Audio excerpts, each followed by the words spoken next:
Mesdames, Messieurs, bonjour, bonjour à vous, bonjour ou bonsoir selon le fuseau horaire où vous vous trouvez. Je suis Élisée Yonta, analyste financier et économiste. Je vous remercie tous ceux qui sont abonnés sur notre chaîne ou qui ne le sont pas et qui suivront cette vidéo. Je vous prie de mettre un like sur la vidéo pour permettre à YouTube de la recommander au maximum de personnes possible. De vous abonner, d'inviter vos amis à s'abonner sur notre chaîne et à souscrire le membership pour soutenir le développement de la chaîne. Je fais une présentation qui s'intitule Coopération Sud-Sud. L'Algérie apporte son soutien au Burkina Faso. Coopération Sud-Sud. L'Algérie apporte son soutien au Burkina Faso. Alors, nous connaissons tous l'Algérie. L'Algérie, c'est un pays qui a soutenu et qui a été soutenu par beaucoup de pays d'Afrique au sud du Sahara, notamment à ceux du Sahel, lors de la guerre de l'indépendance. Elle a été occupée pendant plus de 150 ans, pendant plus d'un siècle, dirais-je, par les colons français. Donc, les colons français, c'est un sujet très sensible quand vous vous déplacez en France, surtout dans le sud de la France. Vraiment très sensible, je dirais. Il faut faire très attention quand vous prenez la parole sur le sujet. J'en sais quelque chose. J'ai vécu en France, j'ai beaucoup d'amis algériens, où quand vous prenez la parole sur le sujet, c'est très tendu entre ceux qui estiment qu'ils étaient les traîtres, qui se sont réfugiés en France, qu'ils appellent les harkis, et entre ceux qui sont restés en Algérie, qui pour se battre, qu'on appelle le FLN. Donc l'Algérie s'est battue pour avoir son indépendance. Et en se battant pour avoir son indépendance, elle a soutenu aussi beaucoup de pays qui se battaient en Afrique pour avoir leur indépendance. Le Cameroun, en l'occurrence, l'Angola, en l'occurrence, beaucoup d'autres pays. Et elle a été soutenue dans la quête de l'indépendance par les pays du Sahel. Le Mali, le Niger, le Burkina. Les gens sont partis du Niger pour aller se battre en Algérie. Les Algériens se sont même repliés au Mali pour repartir à la conquête de leur souveraineté. Donc, ça, c'est l'histoire.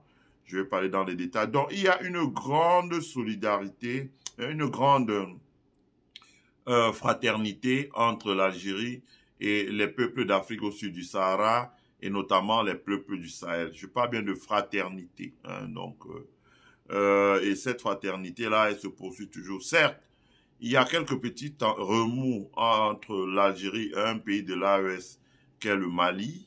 Nous connaissons tous cela. Je fais mien les propos d'un ancien diplomate du Niger que je regarde souvent sur sa chaîne, soit les posts qu'il fait, soit les déclarations qu'il fait. Il explique que, que nos frères algériens ont pensé que le seul moyen pour nous autres, les pays au sud du Sahara, de s'exprimer sur la scène internationale, c'est de parler à travers l'Algérie ou à travers la tutelle de l'Algérie. Ce que n'entendent pas ni le président Assimi Goïta, ni le président Ibrahim Traoré, ni le président Abdourahmane Tiani, parce qu'on parle désormais de souveraineté totale. Voilà.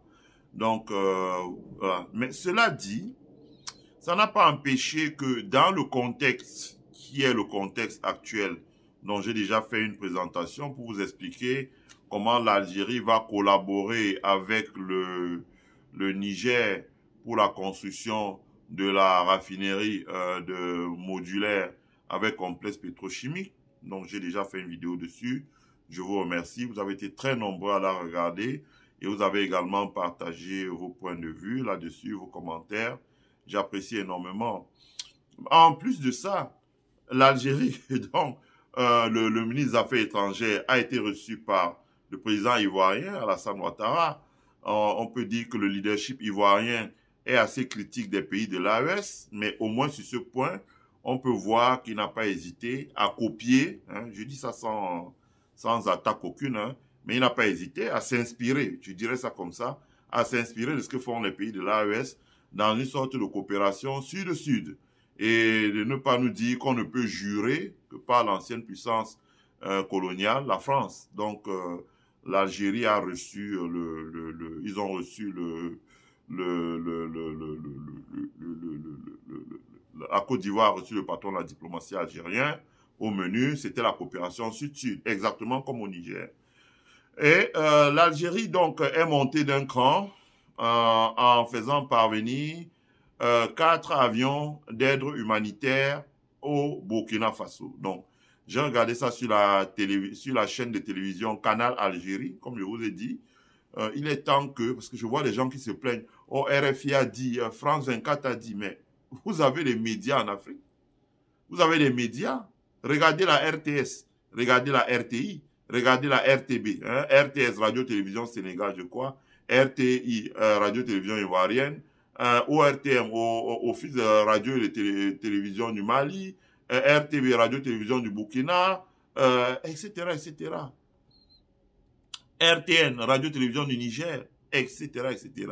Donc nous avons nos médias locaux. Il est temps de regarder, de partager des informations avec eux. On aimerait même, dans le cadre de l'évolution de nos plateformes, nouer des partenariats avec eux, par exemple, pour que quand il y a un événement, l'événement soit retransmis en même temps sur leurs médias, mais aussi sur le nôtre. C'est comme ça qu'on peut faire pour avoir un maillage et commencer à faire connaître ces médias-là. Il est temps aussi qu'on leur donne une audience que, malheureusement, du fait qu'elles n'ont pas eu, on se fait souvent traîner dans la boue par certains, entre guillemets, ce qu'on appelle grands médias. Bon. L'Algérie a fait parvenir via le Croissant Rouge algérien. Le Croissant Rouge algérien, c'est une organisation humanitaire soutenue par l'État algérien, financée par l'État algérien entièrement, et les dons des Algériens, etc. C'est-à-dire que, c'est ce que j'aime un peu dans des pays comme l'Algérie, et dont d'autres autres pays devraient s'inspirer. Ça veut dire que chez eux, parce que je vois des gens qui disent, ah ouais, mais oui, il y a des ONG occidentales chez nous, ce sont des agences de déstabilisation, mais comment elles se sont installées là? Qui les a donné l'autorisation? C'est bien nous, c'est bien nos anciens, c'est bien nos parents qui ont donné l'autorisation. Elles se sont installées là. Et quand elles se sont installées là, parfois ceux qui les financent les retournent contre nos États. Or, dans des pays comme l'Algérie, déjà le Croissant Rouge algérien, c'est leur part de Croix-Rouge. Hein, c'est financé par les dons des Algériens et par les appuis budgétaires de l'État ivoirien. Donc, algérien. Donc, ce Croissant Rouge algérien a affrété 4 avions pleins de nourriture, de produits alimentaires, des conserves, de l'huile, des détergents, des vêtements, des couvertures, des draps, de tout, de tout ce dont on a besoin pour vivre décemment. Et elle a affrété en destination du Burkina Faso. Et à l'arrivée sur des avions au Burkina Faso, on avait au bas de la passerelle le ministre de l'Action humanitaire du Burkina Faso, qui est une dame. Pardon, madame la ministre, si je ne mentionne pas votre nom, j'ai oublié. Et on avait l'ambassadeur de l'Algérie en résidant au Burkina Faso. Ça, c'est important. Pourquoi cette aide de l'Algérie est importante? Parce que, si vous voulez, quand les gens nous ont vu soutenir le capitaine Ibrahim Traoré, ils se sont dit, on fait ça pour de l'argent. Hein, j'ai lu ça plusieurs fois sur mon mur. Et c'est d'ailleurs pour ça que je me suis abstenu de voyager au Burkina Faso, au Niger, au Mali. Parce que si vous allez là-bas, on va dire, ah, il va là-bas pour chercher l'argent. Et ayant des responsabilités dans un des grands partis aux États-Unis, ça peut être la flèche que tu donnes pour qu'on t'attaque. Donc, on s'est dit, on laisse d'abord couler. Mais on soutient le leadership du Burkina. Pourquoi? Parce que quand il y a eu la crise au Burkina Faso, moi j'ai regardé sur la RTB, j'ai regardé sur Faso 7, j'ai regardé sur d'autres pages d'activistes burkinabés, comment est-ce que le gouvernement burkinabé, comme on dit en anglais, rescue, c'est-à-dire que venait au secours des gens qui étaient bloqués dans les villages du fait du terrorisme. Donc ces gens s'étaient accaparés des territoires et ils avaient bloqué les gens dans les villages et les gens se débrouillaient vraiment, mangeaient, il n'y avait pas de médicaments, ils vivaient vraiment, il y a des expressions que je ne veux pas utiliser, ils vivaient comme des animaux, parce que l'animal, lui, il trouvait tout ce qui lui permet de vivre et de survivre dans la nature. S'il est blessé, c'est dans la nature qu'il se soigne. S'il va mourir, c'est dans la nature qu'il est enterré, absorbé par les, etc., etc., etc. Les gens vivaient comme ça. Il n'y avait plus de médicaments. Ils étaient plus ravitaillés en produits, comme le savon, l'huile, le sel, les piles, etc. Ils étaient plus ravitaillés. Ils étaient bloqués dans les villages, ils étaient à la merci des bandes armées. Or, on a vu que quand le capitaine Ibrahim Traoré est arrivé aux affaires, j'ai partagé ça abondamment sur toutes nos pages, sur nos comptes Twitter, etc., etc. Quand ils avaient les premiers villages qu'ils avaient libérés, ils venaient au secours des gens qui étaient là en affrétant des camions,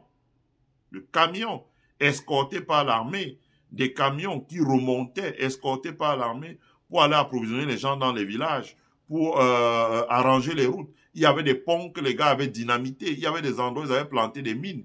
Il fallait déminer, donc faire sauter les mines, il fallait réparer les ponts, il fallait faire traverser les camions. Parfois le pont se cassait sous le poids d'un camion. Il fallait faire sortir, décharger le camion, faire passer le camion, recharger et construire avec le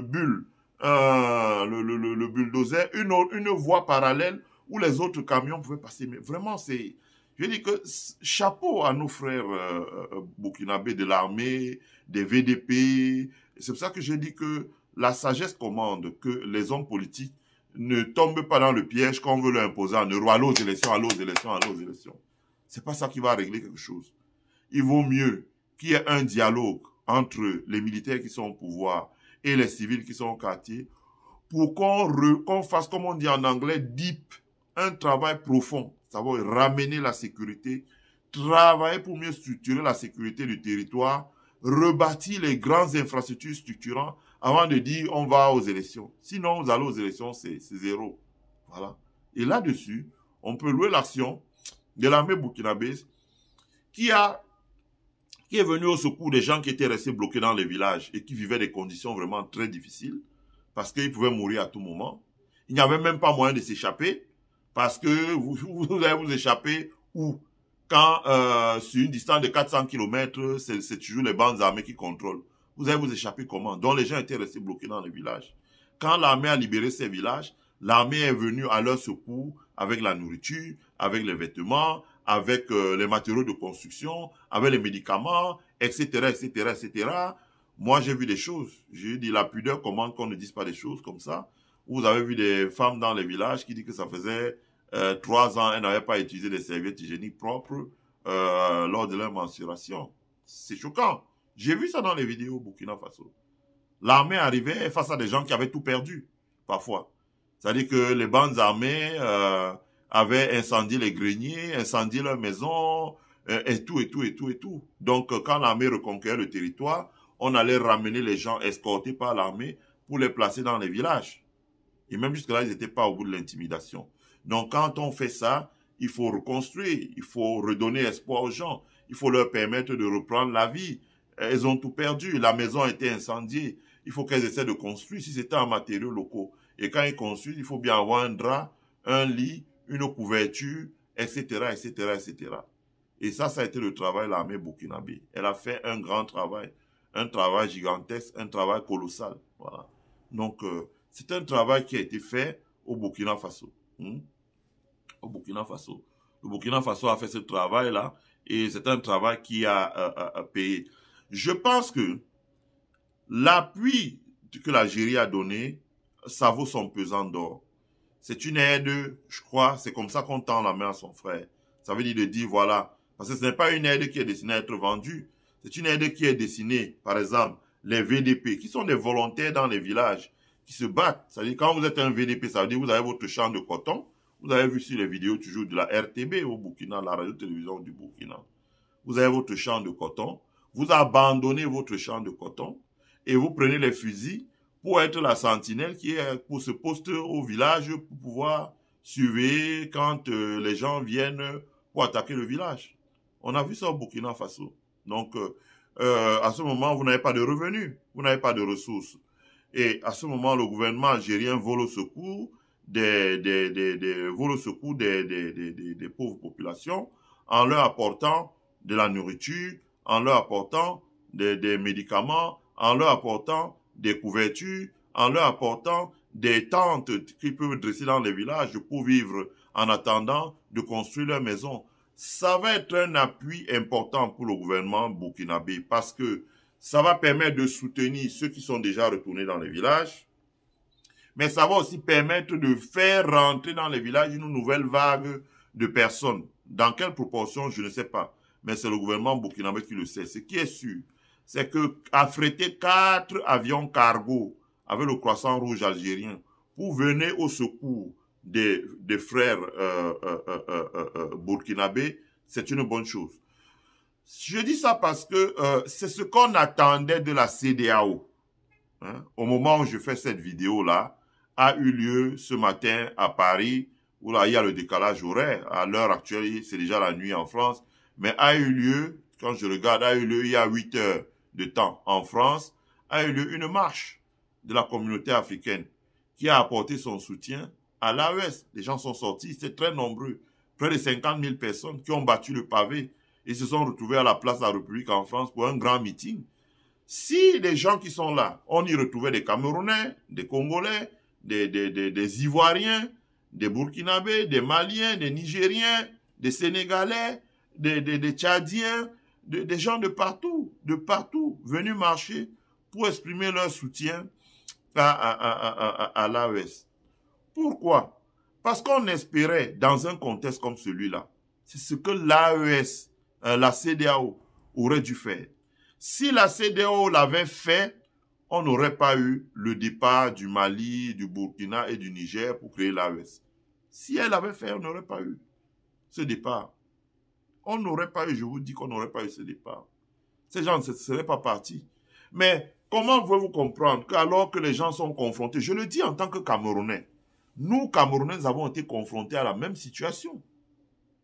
Quand il y a eu Boko Haram au Cameroun, là, dans le nord du Cameroun, les gens ont fui tous les villages là. Tous les villages qui sont à la frontière du Nigeria, tous les villages qui sont en frontière avec le lac Tchad, tous ont fui. Même Kousséri là, les gens ont fui, se sont réfugiés vers Maroua. Ils se sont entassés à Maroua, c'était devenu invivable. D'autres sont descendus à Douala. C'est là où on a commencé à avoir les premières affaires de microbes dans la ville de Douala. Parce que c'est les gens qui étaient arrivés, ils vivaient à la Belle Étoile. Qu'est-ce qu'ils faisaient? Ils agressaient les gens, ils récupéraient les motos, et il prend la moto à Bonabéry, et puis il va conduire la moto, par exemple, à Yassa, de l'autre côté de la ville.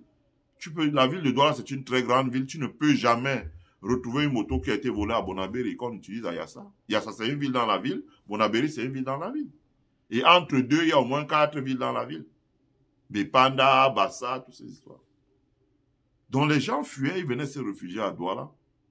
Et nous-mêmes de la diaspora, on a entrepris des actions humanitaires. Le ministère de l'administration territoriale au Cameroun avec les hommes d'affaires camerounais et la diaspora, a affrété plusieurs camions, la nourriture, les matelas, etc., à destination de ces gens dans le nord du Cameroun. Nous avons expérimenté ça.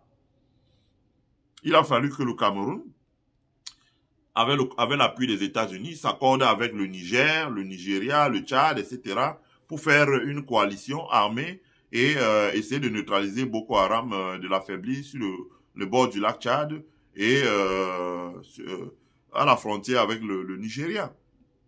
C'est de ça qu'il s'agit.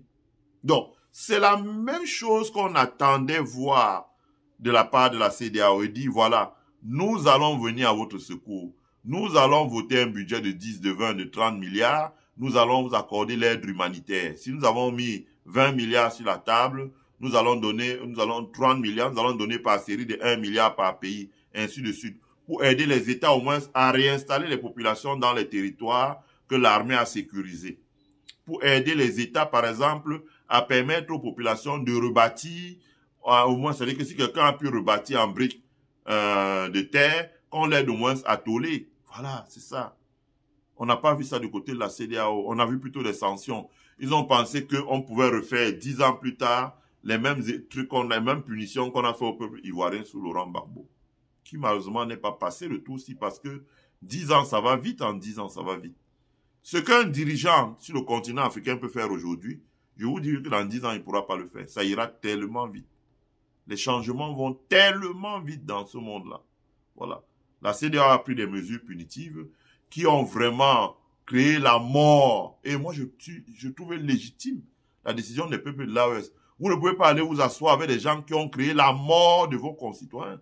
Couper l'énergie électrique, qui a entraîné la coupure d'énergie dans les hôpitaux. Des gens sont morts, des bébés sont morts dans les couveuses. Vous vous rendez compte? La CEDEAO devrait indemniser les pays de l'AES. Parce que c'est un crime. C'est un crime. Couper la lumière. Les enfants meurent dans des couveuses. C'est un crime. Voilà. Je trouve que c'est logique. C'est normal. C'est normal. Les gens sont sortis en Afrique aujourd'hui pour marcher, exprimer leur soutien à l'AES. De la même manière, vous avez vu le gouvernement algérien affréter 4 avions pour venir au secours du Burkina Faso. Et le gouvernement algérien ne devrait pas s'arrêter là. Il devrait faire la même chose au Niger et il devrait faire la même chose au Mali. Concernant les petits bisbis entre le Mali et le Niger et l'Algérie, je pense que ça va s'arranger. Hein? Ce sont des hommes, ce sont des êtres humains. Au début, c'est souvent comme ça, c'est un peu chaud. Mais après, au fur et à mesure qu'on négocie, on discute, on dialogue, les choses finissent par s'arranger. Voilà.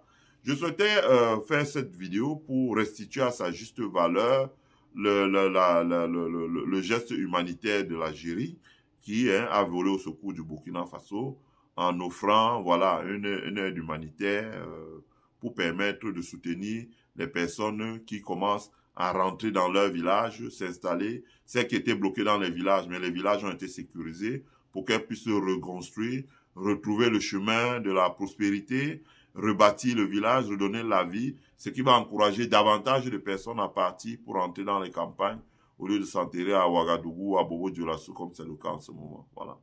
Ma vidéo s'arrête là. Je vous remercie tous ceux qui l'ont suivi.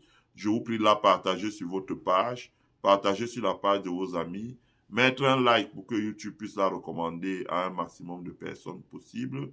Mais également, abonnez-vous à notre membership afin de soutenir le développement de notre chaîne. Le meilleur est à venir sur notre chaîne. Prenez soin de vous. Bye.